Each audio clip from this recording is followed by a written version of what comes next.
Let's go to Tenerife now. Live, we've got Chris Elkington. Chris is the editor of Canarian Weekly.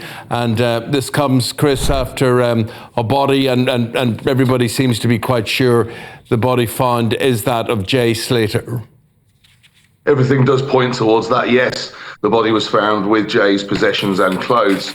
But until we get the official word from the results of the autopsy, which we expect to be later today, then obviously it's still speculation. But everything does point towards that, yes. But it's hardly going to surprise you if it is Jay Slater, is it?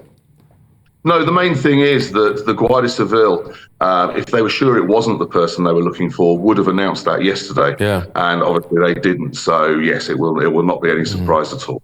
It's just very ironic, that he's found so close to his last scanned point that his phone gave off a signal from. And so close there after all of this searching for a month.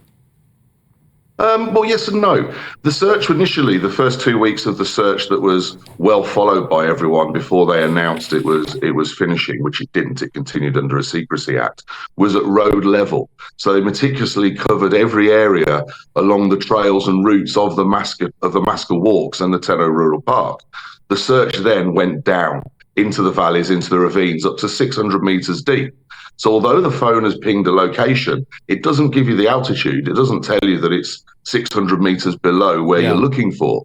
So the fact that the body's been found 4 weeks or nearly a month after it went missing in deep undergrowth in one of the deep ravines, Chris, isn't really a surprise. What are the questions that would surprise you and the answers that would surprise you? What are the questions that still need to be asked after all this time? Well, the obvious one is why did he go to the Masca in the first place? And also what made his decision to leave so quickly and choose to try and walk home from an area that is just somewhere you don't walk back from.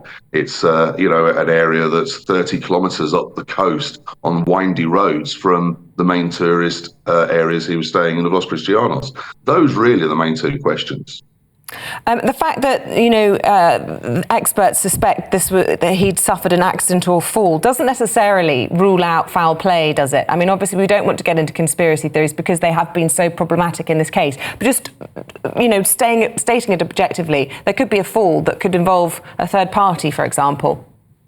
Yes, I mean, the police haven't ruled out any hypothesis from the start, but it does point towards an accidental fall or from dehydration, a slip, a trip or something.